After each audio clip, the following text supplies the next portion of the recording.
How well positioned are China's corporates for the deleveraging storm, the weather that we're seeing now, the pressure now in terms of the deleveraging campaign? Well, one of the advantages and the important aspect of the deleveraging policy is really to help the corporate to improve its performance, especially in ROE, and also will help very much to improve the quality of the assets for the financial institutions. I think the improved results of this company is a good evidence of the result of this policy, so it's very good to hear. And in terms of the deleveraging campaign, looking to 2018, are you expecting additional measures to be imposed? Yes, I think that will be a very likely scenario. But with that said, we think the chances of over-tightening is actually quite limited because the pace of deleveraging will be carried out at the measured pace, including the promulgation of various new regulations. And hopefully we will likely have the grace period and also the consultation period. And that is important for the market participants like us. And we've seen this rout, of course, in the bond markets. And at some points that's bled across into equities. Is that rout, that pressure on bonds going to continue into next year? You're right, Tom. I think the bond market will continue to face the pressure as a result of the deleveraging efforts. But that said, even though government is very focused on this and to avoid the systemic risk, at the same time, we think in the longer run, the impact on the economy is actually manageable because the real interest rate will maintain stable amid of the rising core inflation, the PPI.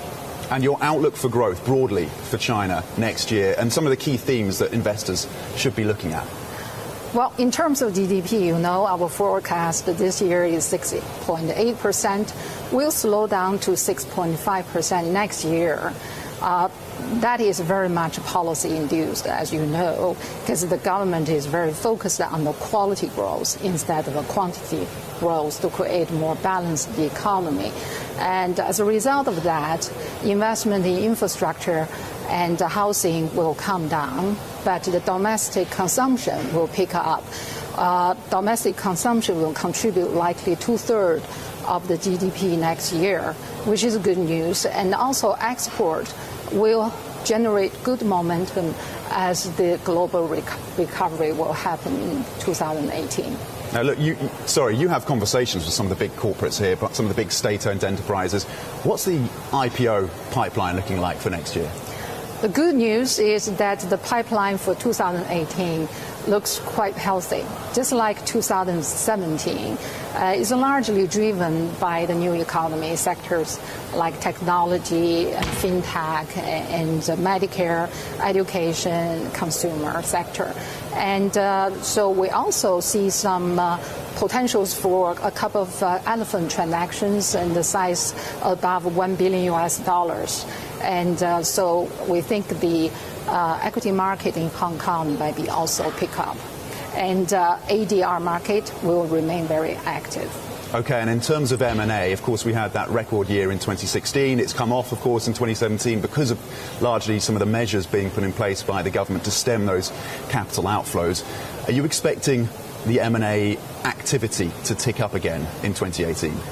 First of all, we think the capital control will remain in place this year and also next year.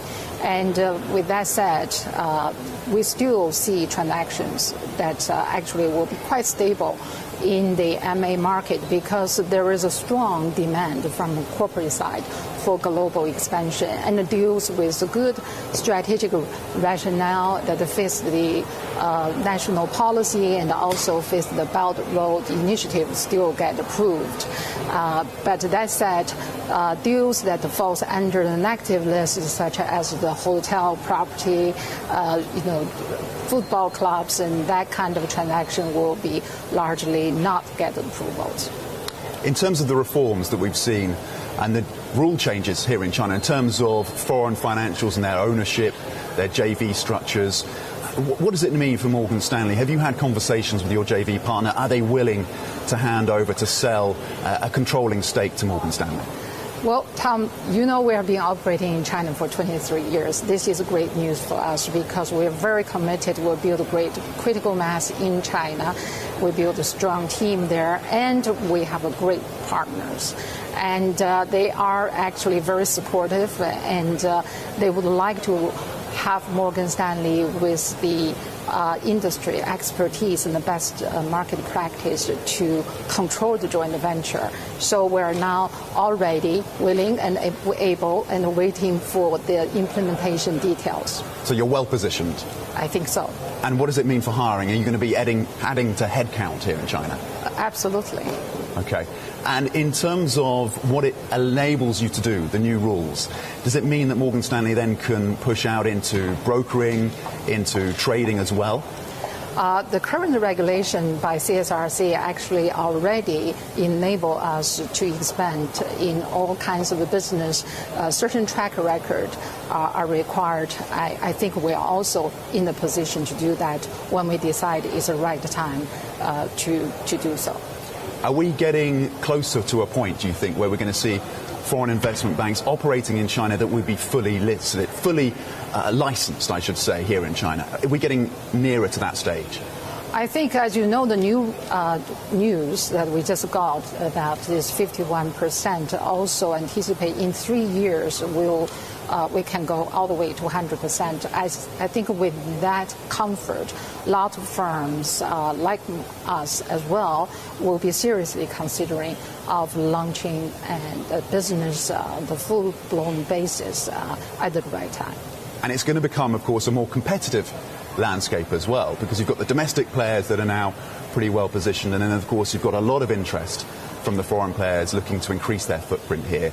How do you position yourself in that environment? We welcome competition, and we are confident we are well positioned. We have the right team, the right strategy, right partner, and the China market and the Chinese economy provide a fertile ground for great business. I know that you are interested in the Belt and Road Initiative. It's something that's been talked about a lot this year. I think there's still a bit of misunderstanding from some investors about what exactly it is. Is this something that investors are becoming more aware about? Are they becoming more interested in? What are the potential impacts? What are you hearing from some of your clients and also some of the policymakers here?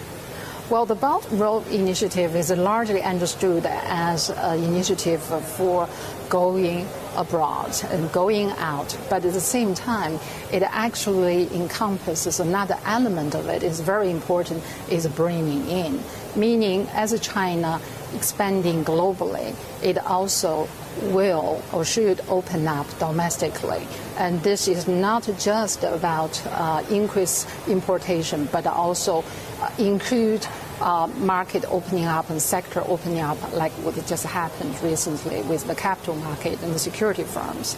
So I think as this gets carried out, you should create some more opportunities for multinationals and firms like us operating in China.